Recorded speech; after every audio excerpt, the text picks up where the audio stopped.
नमस्कार, स्वागत आपका हरियाणा न्यूज 24 पे। मैं हूं मुन्ना लंबा। हमारे साथ खास मेहमान। खास बातचीत में आज राम रतन शर्मा जी पानीपत से जुड़ रहे हैं। जो राम रतन शर्मा जी सर्व समाज एकता मंच के अध्यक्ष हैं फिलहाल, और जिला पानीपत ब्राह्मण समाज के प्रधान रह चुके हैं, और आम आदमी पार्टी के जिला अध्यक्ष रह चुके हैं। आजाद उम्मीदवार भी चुनाव लड़ चुके हैं ये पानीपत ग्रामीण क्षेत्र से, और ये कई जगहों पे अपने अपने अच्छे खासे काम किए हैं, बड़े अलग अलग पदों पे रह के। रामचंद्र शर्मा जी, आपका बहुत बहुत स्वागत है हरियाणा न्यूज 24 पे। नमस्कार जी लांबा साहब, आपका धन्यवाद जो आपने हमारे को आज ऐसे होली के पूर्व पर आपने हमारे को जोड़ा। हमारी तरफ से आपको और सभी देशवासियों को, प्रदेशवासियों को होली की बहुत बहुत बधाई और शुभकामनाएं। जी रामचंद्र शर्मा जी, जी अक्सर हमसे जी बातचीत करते हो, बड़ा अच्छा लगता है। समाज के कई बड़े बड़े पदों पे रहे हैं, समाज को एक दिशा भी देने का काम करते हैं, लेकिन फिलहाल बातचीत करेंगे विधानसभा में। आपने देखा होगा मंगलवार को दोनों जी ब्राह्मण जी जी नेता हैं, एक विधायक है सफीदों से, एक मंत्री है फिलहाल, और दोनों का वार्ता गोबर खाना, 10 किलो गोबर पी गया, ये जलेबी का मुद्दा, ये कहां तक सही मानते हो? फिलहाल बरवाला में सरपंच एसोसिएशन ने दादा राम कुमार गौतम के पक्ष में अरविंद शर्मा के खिलाफ पुतला जलाया है, तो ये क्या कहेंगे इसको लेके? क्या देखो लांबा साहब, इसको लेके हम ये कहेंगे बड़े दुर्भाग्यपूर्ण ब्राह्मण समाज के लिए और हरियाणा विधानसभा के लिए बड़ा दुर्भाग्यपूर्ण वो दिन रहा। जो उस दिन ये ऐसी बेहुदी बातें विधानसभा आज सोशल मीडिया का युग है। पहले लोग कम देखते थे, लेकिन आज इसको देश और विदेश तक देखा जाता है। विधानसभा में एक अनुभवी और सहनशीलता रखने वाले और ब्राह्मण समाज से ताल्लुक रखने वाले दो नेताओं ने आपस में जो टीका टिप्पणी की है, इससे पूरा समाज तो लज्जित है, लेकिन कहीं ना कहीं बुद्धिजीव 36 बिरादरी के लोग भी इससे कहीं ना कहीं उनको ठेस पहुंची है। क्योंकि विधानसभा में ऐसे सबके सामने ये टिप्पणी करना, मैं इसकी घोर निंदा करता हूं। ये बहुत ही गलत हुआ है लांबा साहब वहां पर। रामनाथ शर्मा जी, अगर ये वाद विवाद, लोगों की आवाज उठ रही है, जनता जनार्दन थे जी का सुन रहे हैं, अगर किसी अन्य नेता ने और किसी आपके समाज के नेता को बोल दिया होता तो ये मुद्दा काफी हाईलाइट हो चुका था, अब तक वाद विवाद शुरू हो जाता। ये आपका प्रश्न बहुत अच्छा है, लेकिन आपने पता है कि लांबा साहब ब्राह्मणों के बारे में आज सबसे बड़े विश्व संघ के अध्यक्ष मोहन भागवत ने एक टिप्पणी की थी। उन्होंने कहा था, पीछे आपको याद होगा, आपने इंटरव्यू भी लिया था, कि जाति ब्राह्मणों ने बनाई। उस टाइम मैं जिला प्रधान था भाई साहब, लेकिन सबसे पहले आकर हमने उसका विरोध किया था। क्योंकि हम किसी पार्टी, जो प्रधान होता है, प्रदेश का अध्यक्ष होता है, कोई भी समाज का छोटा या बड़ा पद लेता है, तो सबसे पहले उसका दायित्व तो बनता है अपने समाज को की आवाज बुलंद करने का, उसकी आवाज उठाने का।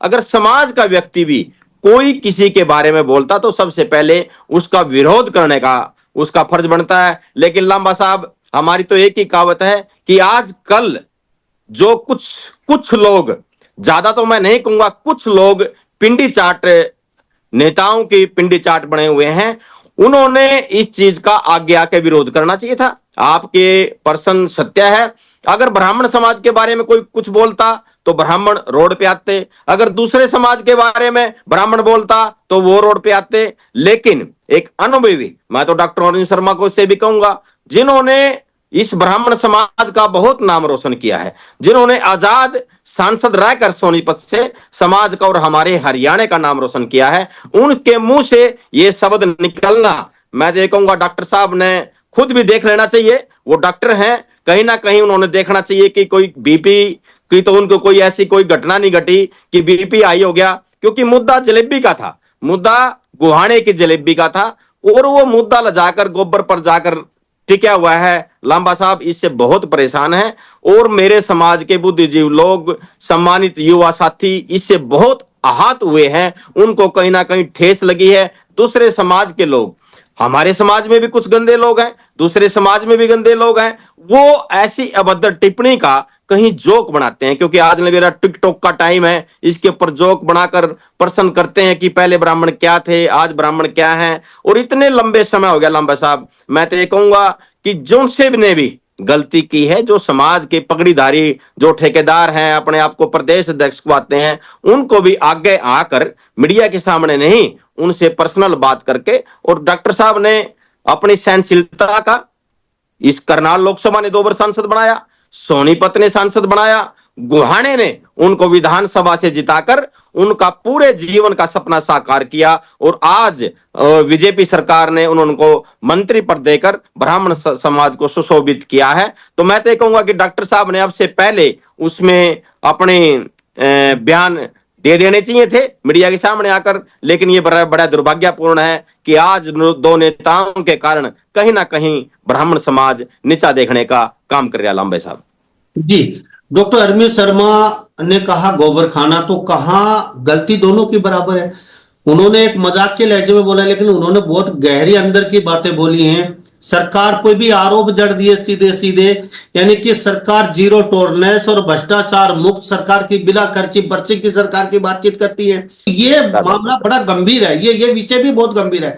इसको लेके क्या कहोगे आपस में, ये इस तरीके की वार्तालाप जो बाहर होनी। देखो, मैं तो ये कहूंगा कि दादा गौतम जो जलेबी की बात कर रहे थे, जलेबी की बात में सरकार ने भी संज्ञान लेना चाहिए। आजकल हमारे पॉपुलेशन बहुत ज्यादा बढ़ चुकी है, लेकिन जो मिष्ठान, जो मिठाई हम खाते हैं या कोई भी जंक फूड हम खाते हैं, उसमें मिलावट है। तो दादा गौतम ने अपने अनुभव के हिसाब से कहा कि मैं 50 किलोमीटर गाड़ी लेकर वहां पर गया, मैंने जलेबी खाई, लेकिन उसमें खुशबू नहीं आई। कहीं ना कहीं जांच का विषय था ये, उसने विधानसभा में बोला। लेकिन जब उनके जवाब को दूसरे जवाब की तरफ लिया गया, तो दादा गौतम ने जो पैसा का एलिगेशन लगाया, वो नहीं, मैं ये कहता हूं वो भी नहीं लगाना चाहिए था। भाई साहब, आपस में एक दूसरे का सम्मान करना चाहिए। ब्राह्मण समाज सदैव सिखाता आया है कि बड़ा का आदर करो, बड़ों के पैर छूकर उनसे आशीर्वाद ले।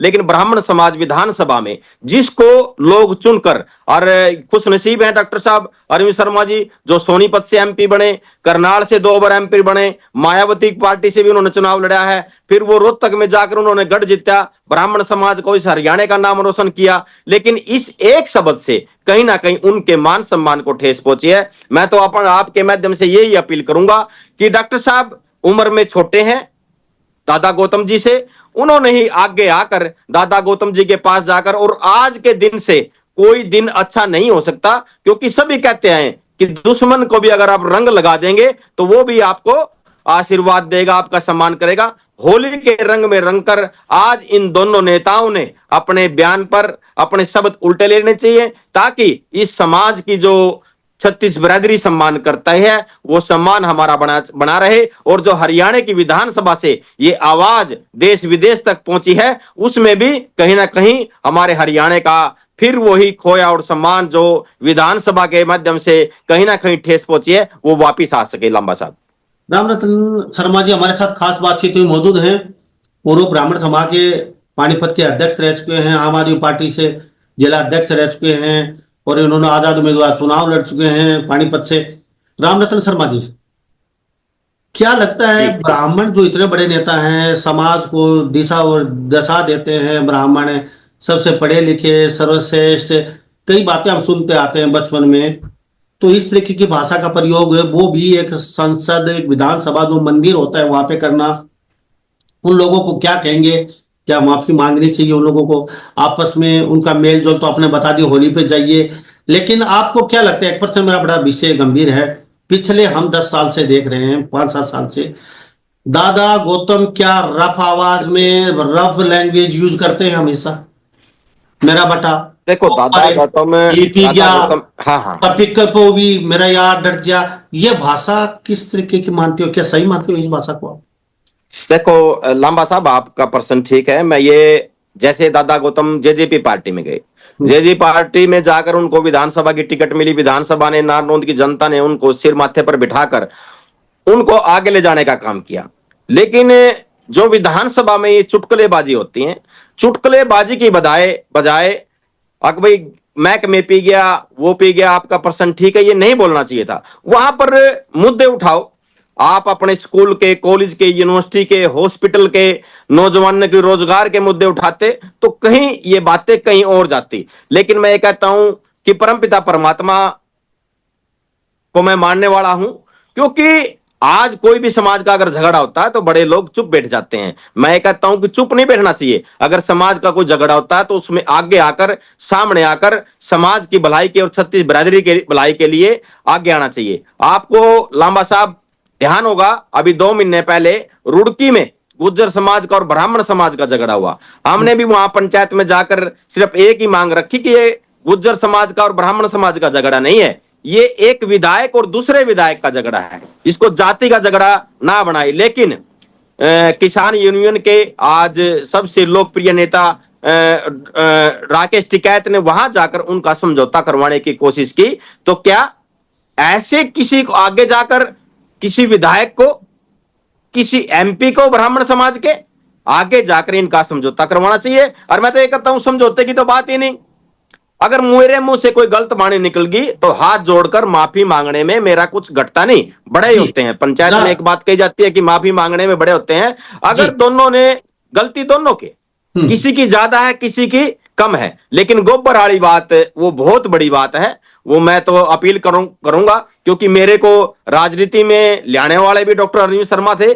मैं तो उनका अपना गुरु मानता हूं, उस समय का गुरु मानता हूं। लेकिन किसी कारण भाई वो लाइन अलग है, हमारी लाइन अलग है। तो मैं तो एक अपील करूंगा कि डॉक्टर साहब को खुद आज होली के रंग में रंग कर, और उनको जैसे वो आजकल रागनी भी गाते हैं, बड़े अच्छे उनका शौक है। क्योंकि 2013 में परशुराम जन्म उत्सव जब हमने यहां पर बुलाया तब भी डॉक्टर साहब ने रागनी गाई थी। एक रागनी के माध्यम से एक ऐसा मैसेज दें जिसमें बड़े को भी सम्मान हो और जो वो शब्द हैं उनको वो भी वापिस हो, और ब्राह्मण समाज का फिर वही सम्मान छत्तीस बिरादरी करें। और मैं तो ये कहूंगा कि हमारी विधानसभा को इन चीजों से बचना चाहिए, क्योंकि आजकल आपके माध्यम से हम सब कुछ लाइव देखते हैं।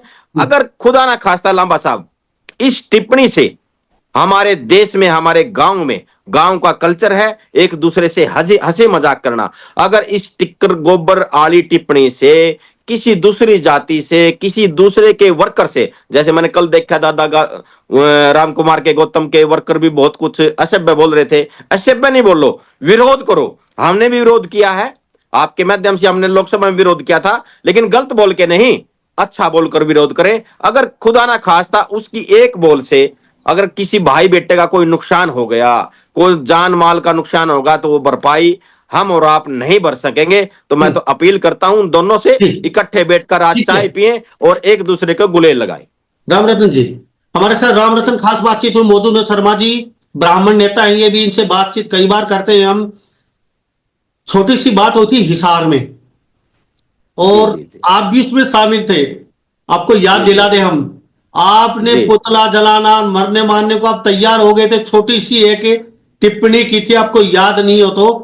याद है, याद है। पूरे बिजली मंत्री थी उन्होंने, और आपने हाँ बिजली हाँ मंत्री से माफी मंगवाई। उसके बाद जी जाके बिजली मंत्री जो पीछे थे, ये चौटाला परिवार से आते, रणजीत सिंह चौटाला, उनसे जी आपने जी जी माफी मंगवाई। ब्राह्मण समाज आप लोगों ने, आप सड़कों पे उतर गए थे। अगर किसी अन्य जी जी बिरादरी का मसला होता तो आप तक सड़कों पे उतर चुका होता ब्राह्मण समाज। ये सच्चाई आपने कहा इस बात को लेके। लेकिन क्या आप लांबा ब्राह्मण साहब, नेता? जी जी लांबा साहब, उस टाइम मेरे सिर के ऊपर समाज की पगड़ी थी। हम्म और मैंने जब तक अपना कार्यकाल पूरा किया, मैं किसी पार्टी का, किसी नेता का पिंडी चाट नहीं रहा। क्योंकि मैंने बीजेपी की भी आवाज उठाई, मैंने कांग्रेस की भी आवाज उठाई, मैंने जेजेपी ने लो सबकी आवाज उठाई। लेकिन हमारी आवाज उठाने का जो हमारी आवाज थी, हमारा दर्द बीजेपी पार्टी ने समझा।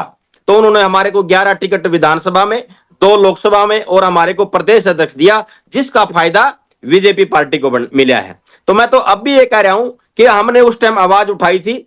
जो मजबूत संपर्क हमारे लांबा साहब का था, जिनकी आवाज दूर तक पहुंची। और मैं आपके चैनल से एक बात कहना चाहता हूं कि डीपी वत्स जी ने हमारे से बातचीत की थी, और लांबा साहब उसमें बहुत बड़ा योगदान आपका था कि आपने हमारी डीपी वत्स जी से बात करवाई थी। और हमने डीपी वत्स जी को एक बात बोली थी कि भाई वो 4 घंटे के अंदर ब्राह्मण धर्मशाला में जाकर छत्तीस बिरादरी के भाइयों को लेकर वहां पर सॉरी फील कर ले, तो ब्राह्मण समाज उनको माफ कर देगा। तो आपका और हमारे इन जितने भी भाइयों का, उनका बहुत योगदान था। मैं तो अब भी कहता हूं, एक कोई सी भी पार्टी में अपना पद नहीं रखने वाला डॉक्टर नवीन जय हिंद, जो क्रांतिकारी भाई है, मैं उनसे भी अपील करूंगा कि आप किसी पार्टी के नहीं हैं, आप हमेशा आवाज उठाते आए हैं। आप होली के दिन आज दादा राम कुमार गौतम कि वहां जाकर या गुहाने में वही जलेबी अरविंद शर्मा के साथ जाकर इन दोनों का समझौता करवाइए, क्योंकि कैमरे के सामने नहीं, कैमरे के सामने ब्राह्मण समाज देखना चाहता है तो वही मुद्र आवाज डॉक्टर अरविंद शर्मा की और वही चुटकुले दादा गौतम के देखना चाहते हैं। मैं चाहूंगा कि नवीन जयंत इसका नेतृत्व करे और इन दोनों को आज मिलवाए, और माफी मांगने में कोई बड़ा नहीं होता, छोटा नहीं होता, बड़ा ही होता है लांबा साहब। मैं तो दोनों अपने नेताओं से अपील करता हूं कि रामरतन जी आने वाला समय ये आपके बच्चों का भविष्य है। ब्राह्मण समाज छत्तीस बिरादरी आपकी जी तरफ देख रही है, ब्राह्मण समाज को कहीं ना कहीं आज नीचा देखना पड़ रहा है लंबा साहब। रामरतन जी, चलो मुझे इतना बताइए, आपसे एक बात और जानने की कोशिश करेंगे हम, क्योंकि जी जी, अगर दूसरा समाज अब तक आप सड़कों पे उतर चुके होते और आप मतलब मेरे को पता होता तो मैं जरूर उतरता भाई लेकिन साहब। लेकिन आज अपने समाज के लिए आप उस तरीके से अग्रेसिव नहीं है, क्योंकि इतने बड़े नेता संसद में जाके इस तरह की भाषा के लैंग्वेज का प्रयोग करते हैं। क्या ब्राह्मण नेता, बहुत गंभीर विषय है, क्या ब्राह्मण नेता नेता संसद तक और विधानसभा तक पहुंचने के बाद जो वादा करता है, ब्राह्मण समाज की बात करेंगे सिर्फ, क्या वो जी जी, कभी ब्राह्मण समाज के लिए खरा उतर पाया, या कि उनकी कहीं नीतियों को फॉलो कर पाया, या ब्राह्मण समाज को कहीं उठाने का काम किया? एक्स वाई जेड सभी नेताओं के बारे में पूछते, क्या लगता है? देखो आज तक ब्राह्मण समाज अपने आप को ठगा है महसूस करता है। ब्राह्मण समाज अगर ब्राह्मण नेता परशुराम जन्म उत्सव पर आकर एक धर्मशाला की जगह में 20 लाख 25 लाख 30 लाख दे देता तो अपने आप को बहुत बड़ा योद्धा समझता है। लेकिन असली जगह वो है जब हमारे नुमाइंदों को, ब्राह्मण समाज के उभरते हुए चेहरे को आगे लेके जाएगा। ब्राह्मण समाज आज हरियाणा में एक आवाज है कि सैनी बीसी समाज ने बीजेपी पार्टी को 100 के 199% 80% वोट दी, लेकिन ब्राह्मण समाज ने जैसे 11 टिकट मिली, फिर ब्राह्मण समाज ने लोकसभा के बावजूद फिर 80% वोट बीजेपी को इस प्लान में देने का काम किया। लेकिन ब्राह्मण समाज जो देखना चाहता है, ब्राह्मण समाज देखना चाहता है कि कहीं ना कहीं हमारे नेता ब्राह्मण समाज को आगे लेके आए और आगे लेके जाएं, क्योंकि राजनीति में जब तक हम नहीं जाएंगे लांबा साहब, तब तक हम छत्तीस बिरादरी और अपने ब्राह्मण समाज का भला नहीं कर सकते। ब्राह्मण समाज के नेता मेरी नॉलेज रामरतन में शर्मा कोई जी, ऐसा ब्राह्मण नेता नहीं आया। ब्राह्मण समाज के नेता, ब्राह्मण समाज के नेता कहाँ कोताही हो जाती है, क्यों नहीं लेके जा पाते आपको राजनीति में आगे? आपकी जो ब्राह्मण समाज के लिए क्यों नहीं कर पाते कुर्सी मिलने के बाद, क्या वजह रहेगी? लामा साहब आज होली का दिन है और मैं सच और स्पष्ट बोलने वाला आदमी हूं, मैं फिर बोल दूंगा, लेकिन मैं आपसे कहना चाहता हूं कि ये सोचते हैं कि कहीं ये आ गया तो मेरी कुर्सी में कोई दिक्कत ना हो, तो इसलिए हमारी अनदेखी होती है। ब्राह्मण समाज में पंडित विनोद शर्मा, जिन्होंने ब्राह्मण समाज के लिए 2 की जमीन आरक्षण दिलाने का काम किया था, लेकिन तब उन्होंने पार्टी बनाई थी लांबा साहब। हम उस समय प्लेटफार्म पे आजाद उम्मीदवार की तैयारी कर रहे थे, विनोद शर्मा ने पार्टी बनाई, लेकिन ब्राह्मण समाज जितना वो चाहते थे उतना उनको नहीं दे सका। लेकिन आज मेरा युवा एक आवाज देता है कि भाई कोई ना कोई नेतृत्व करने वाला हमारा भी हो। लेकिन एक मैं बड़े दुखी मन से एक बात कहता हूं कि अरविंद शर्मा जी ने यह बयान देकर बीसी समाज से कहीं ना कहीं आने वाले ब्राह्मण समाज को मुख्यमंत्री का चेहरा हरियाणा में बनाया जाता था।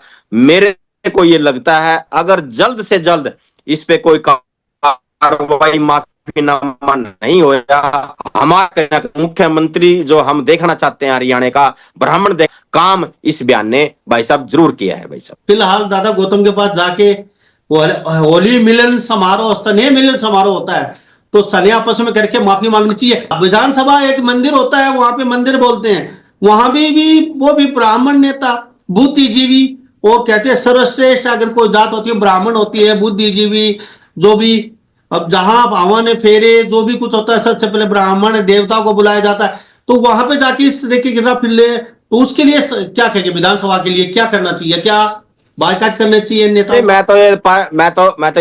मैं तो इन दोनों को ये कहूंगा, ये दोनों अभी पहले कांग्रेस में थे, दादा राम कुमार गौतम जी उसमें थे, अब बीजेपी में गए हैं। मैं तो ये देखना चाहूंगा कि आदरणीय नरेंद्र मोदी जी जब लोकसभा में जाते हैं, गुजरात से जब पहली बार 2014 में प्रधानमंत्री बनते हैं, तो लोकसभा में जाते हैं तो उस पर माथा टेक कर और उससे आशीर्वाद लेकर उस दरवाजे को चूम कर जाते हैं। तो आपने ठीक किया कि ये हमारा एक मंदिर है, क्योंकि इसमें हमारे हरियाणा के आने वाले भविष्य बच्चों का और हरियाणा की जनता का भविष्य लिखा जाता है। वहां पर सभी आप अपनी पार्टी के मुद्दे उठाते हैं, वहां से घोषणाएं होती हैं। तो ऐसे मंदिर में ऐसे असभ्य भाषा का कहीं ना कहीं मैं फिर कहता हूं कि हमारे को कहीं ना कहीं नीचा दिखाया है इन दोनों नेताओं ने। मैं तो यही कहूंगा कि लांबा साहब अभी कोई देरी नहीं है, सुबह का बुल्ला अगर शाम को घर आ जाए तो उसको गलती नहीं कहते। मैं तो अपील करूंगा डॉक्टर अरविंद शर्मा जी से कि वो छोटे हैं, दादा राम कुमार गौतम से फोन पे बात करने का या मीडिया से के माध्यम से बात करने में वो छोटे नहीं होंगे।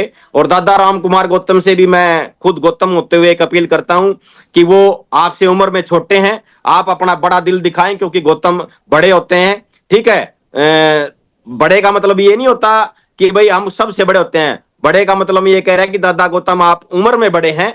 ठीक है, आप शेर दिल दिखाएं, आप ही अरविंद शर्मा के पास जाकर और उनसे अपील करें, भाई जो तूने मेरे को कहना है कह ले, लेकिन तू मेरा छोटा भाई है, मैं तेरे को माफ करता हूं। शायद अरविंद शर्मा जी वहां पर जाकर उनको गले लगा लें और आज गुलेल लगाकर एक दूसरा अपना सब अपना मैल निकाल लें। और इस ब्राह्मण समाज को और छत्तीस बिरादरी को आपने मौका दिया है, इस विधानसभा ने आपको मौका दिया है, इस सरकार में अपने काम लें, ब्राह्मण समाज के काम करें और छत्तीस बिरादरी को आगे ले जाने का और हरियाणा को नंबर बनाने का काम, नंबर 1 बनाने का काम करें। इतना अच्छा मुख्यमंत्री नैब सिंह सैनी जी, मैं आज तक बीजेपी पार्टी में किसी भी, चाहे कांग्रेस पार्टी हो लांबा साहब, चाहे अपनी बीजेपी पार्टी हो, किसी मुख्यमंत्री के पास नहीं गया। लेकिन आपके माध्यम से मैं आज पहली बार बताता हूं कि मैं नैब सैनी जी के मुख्यमंत्री बनने के बावजूद गया था और नैब सैनी जी ने एक ऐसा हमारे साथ व्यवहार किया जैसे हम उसके 25 साल से छोटे भाई हैं, उनके मित्र हैं ना। उन्होंने मुख्यमंत्री का उनके अंदर घमंड है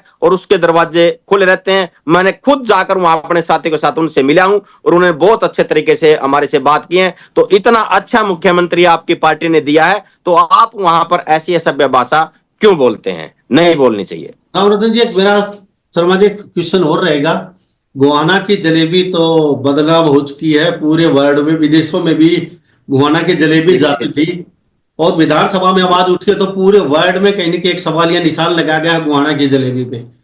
तो क्या दादा रामकुमार गौतम ने सही किया है? पूरी गोवाना की जलेबी का मार्केट डाउन, सिस्टम ठप नहीं जो वाले, नहीं, तो क्या देखो सही किया? अगर गलत कर रहे थे तो छापे मारने चाहिए थे, उनको अंदर करना चाहिए था क्या? राइट, आपका प्रश्न लांबा साहब, आपका प्रश्न ठीक है। अगर मेरे वर्ग आदमी बोले वो बात अलग बात है। दादा राम कुमार गौतम ने विधानसभा में ये बयान देकर, क्योंकि सरकार की पावर उनके पास है। पिछली बार तो चलो उन्होंने कह दिया कि नहीं है, अब की बार तो उनके हाथ में पावर है और गुहाना और सफेदों सेम लगती है।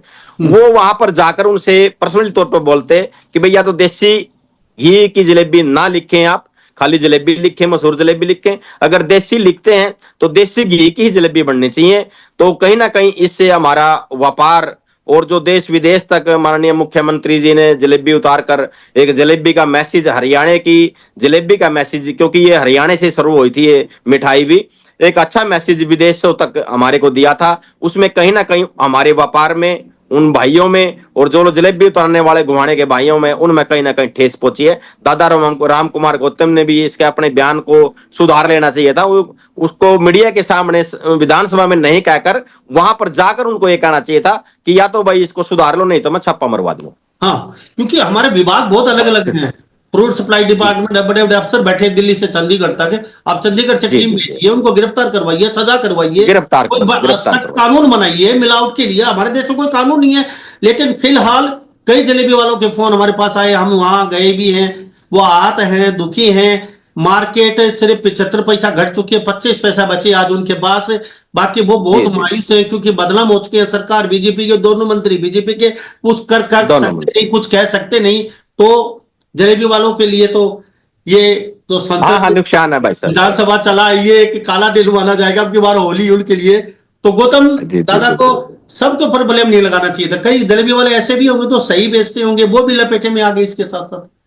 हाँ, वो भी लपेटे में आ गए। क्या पता भाई उस नाम से मातोराम जलेबी से कोई दूसरा नाम हो, दादा गौतम जी वहां पर चले गए हो। लेकिन मैं ये कहता हूं कि सरकार आपके हाथ में है, कलम आपके हाथ में है, पावर आपके हाथ में है। इतना अच्छा मुख्यमंत्री बीजेपी ने दिया है, सब कुछ आपके हाथ में है, तो आप उन पे कार्रवाई करते हैं, ना कि बयान देने के बजाय। मैं तो कहता हूं कि किसी ने ज्यादा, किसी ने थोड़ी नुकसान किया लांबा साहब। मैं तो यही अपील करता हूं आपके माध्यम से कि इनको दोनों को आज साथ में मिलकर, और अगर कोई देसी घी की कोई प्योर चीज है तो दादा राम कुमार गौतम आज जाकर डॉक्टर अरविंद शर्मा जी को खिलाएं। और मुझे पूरा विश्वास है कि अरविंद शर्मा जी जब दादा राम कुमार गौतम से मिलेंगे या आज शाम तक कल तक अपना बयान जरूर वापस लेकर इस ब्राह्मण समाज का मान सम्मान वापस देंगे, क्योंकि आज तक एक क्वालिटी सबसे ज्यादा कही जाती है कि डॉक्टर अरविंद शर्मा के दरवाजे पर जो भी जाता है तो वो काम हो या ना हो, लेकिन एक जो भाईचारा मिलनसार छत्तीस बिरादरी का प्यार डॉक्टर अरविंद शर्मा ने जो कमाया है, वो एक मिसाल बनाई थी कि भाई डॉक्टर अरविंद शर्मा ने सोनीपत, करनाल, रोहतक, गुहाना में जाकर जीत हासिल की है, तो वो सिर्फ उसकी मिठास के कारण, उसके व्यवहार के कारण थी। तो उस दिन शायद डॉक्टर साहब गए तो कोई बीपी बढ़ गया उस दिन, कोई मेरे को कुछ लगता है, या कोई मान जैसे होली दिवाली के दिन ये आते भी हैं तो कोई ना कोई डॉक्टर साहब ऐसा बयान नहीं देना चाहते थे, उनके मुख से निकल गया। मैं तो यही अपील करूंगा कि वो वापस अपना बयान लें और हमारी विधानसभा को ऐसे ही देश विदेश तक लाइव देखते हैं, हमारा मान सम्मान वापस दें। रामचंद्र जी, फटाफट शॉर्टकट शब्दों में जवाब दे दीजिए। जलेबी वाले देख रहे हैं, आपको सुन रहे हैं, कहीं कि वो की बार होली ताली काली होली बोलेंगे उनके लिए अब की बार, क्योंकि बहुत तादाद में मिठाई बिकती थी। अब की बार वो माई से काली होली है उनकी, क्योंकि लोग थोड़ा सा उनसे कतराने लगे। विदेशों में भाई जो सामान जाता था वो भी जलेबी वालों की बात सुधारने के लिए क्या करना चाहिए दादा गौतम को? आप वहां जाके क्या कहेंगे? वहां आपका भी फर्ज बता, ब्राह्मण नेता है मैं तो भाई साहब हमारे जाना चाहिए, वहां जलेबी खानी चाहिए और वहां आप लोगों को बताना चाहिए। मैं तो ये कहूंगा कि ये जो समझौते की कड़ी है आज के दिन वहीं जलेबी वाले के जाकर होनी चाहिए, और दादा राम कुमार गौतम ने वहां जाकर जलेबी खाकर दिखाएं, क्योंकि जिससे भाई कम से कम जो एक गंद में रेडी वाला, छोटी रेडी वाला जलेबी उतारता है, मक्खी बनकर रहते हैं, उनसे कहीं ना कहीं अच्छी जाकर। और मैं तो जब भी वहां जाता हूं, हमारे छोटे भाई हैं मनोज कौशिक, वहां गुवाने से संदीप है, कुलदीप है, सबसे पहले वो मैं जब जाता हूं तो गुवाने की जलेबी आगे रखी पाती है, मैं तो जलेबी जरूर खाता हूं भाई साहब। और वो जलेबी यहाँ नहीं, अगर हम पानीपत से उधर जाते हैं, रोहतक जाते हैं, तो बच्चे भी कहते हैं कि चाचा जी, ताऊ जी, पापा जी जलेबी लेके, हमारे बेस्ट फ्रेंड कहते हैं कि जलेबी लेके जरूर आना। जैसे हमारे संभालके में घ्योर मशहूर है, ऐसे ही गुवाने की जलेबी है। दादा राम कुमार गौतम ने वहां जाकर अपनी इस बयान को भी सुधार लेना चाहिए। अगर कोई गलत काम करता है तो कलम उसके हाथ में है, अच्छा मुख्यमंत्री है, उस पर रेड मरवाओ भाई साहब, ताकि हमारे को और आपको लांबा साहब अच्छी जलेबी खाने का मौका मिले। क्या पता कोई गलत ऐसी चीज खाई जा रही है, जैसे नवीन जैन ने मुद्दा उठाया था पानी का कि भाई उससे मोटापा आता है, बाल उड़ जाते हैं, ये हो जाता है। तो भाई मैं तो ये कहूंगा कि आज दोनों नेता बड़े नेता हैं, उनको और किसी और नेता को भी मैं इशारा करता हूं, ब्राह्मण समाज के नेता को जो बड़े हैं भाई, उन्होंने इनको फोन करके आपस में जरूर मिलवाना चाहिए। चाहे हमारे पूर्व स्पीकर कुलदीप शर्मा जी हों, चाहे हमारे रामविलास शर्मा जी हों, चाहे हमारे विनोद शर्मा जी हों, चाहे हमारे जो भी नेता हैं, उनको इनके बीच में आकर समझौता करवाना चाहिए, या ये अपने आप ये समझौता कर कर अपना बड़ा दिल दिखाएं भाई साहब जी। बहुत एक गुहाने की जलेबी मशहूर थी, मशहूर हैं और मशहूर रहेंगे लांबा साहब। हाँ या ना में जवाब देना। क्या ब्राह्मण समाज को पीछे धकेलने में ब्राह्मण नेताओं का हाथ है पूरा पूरा? हाँ या ना? हाँ पूरा है भाई साहब, पूरा है। मैं तो खुल के बोलता हूँ, धड़ल्ले से बोलता हूँ।